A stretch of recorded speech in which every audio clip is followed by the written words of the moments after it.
Hi, welcome back to the Story Lady. Today we'll be reading Christmas Wishes by Tony Milton.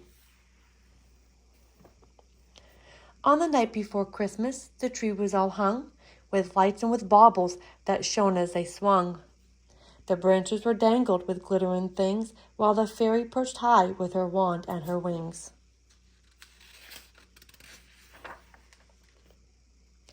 There were shiny red presents beneath a bright tree. There were green leaves and berries, and cards hung to see.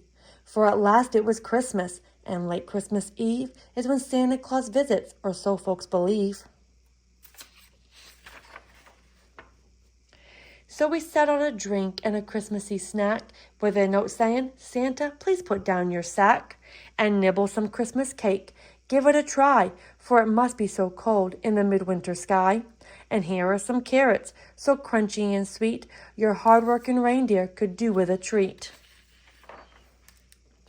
Then Dad told a story and Mom sang a song, and soon it was time to be getting along. So we hung up our stockings and went to our beds, and as thoughts of our gifts swam around in our heads. We lay in our beds as the minutes went by, but all we could do was to wriggle and sigh.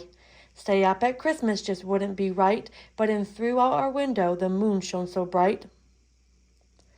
It must have been later than midnight, I guess, and our heads were all hot and our beds were a mess, when outside the window we heard a faint jingle, which made our hearts leap and our skin start to tingle.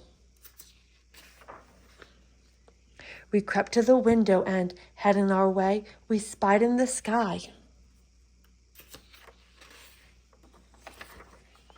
an incredible sleigh. It was pulled by 8 reindeer. The first had a nose that glowed quite as brightly as any red nose. The sleigh had a cargo of sacks piled up high, which the reindeer had hauled through the icy night sky. And there, as we watched it, the driver leaned out, as both of us struggled to hold back a shout. His suit was bright red, and his beard was white. "It's Santa," we whispered with gasps of delight.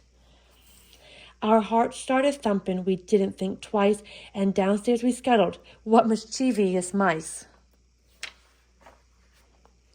Old Santa had come down the chimney, and now he was wiping the soot from his beard and his brow. He read all our messages, mumbled, "Let's see," then he filled up our stockings and chuckled with glee. He nibbled some cake, and then what do you think? He turned back to face us and gave us a wink. He waggled a finger, but smiled as he said, "What naughty young children, be off now to bed." There was nothing to answer, no nothing to say. We knew he was right, so we had to obey. We scuttled back up to our window amazed to catch a last glimpse, and we gazed and we gazed. Old Santa was giving his reindeer a munch of the carrots we'd left and some apples to crunch.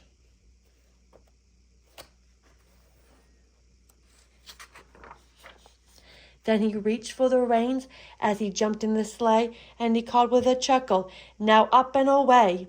The reindeer clawed hard at the air with their hoofs, till the sleigh slowly rose to the height of the roofs, and Santa waved down with a cry of delight. "Merry Christmas, my dears, and a very good night." The end.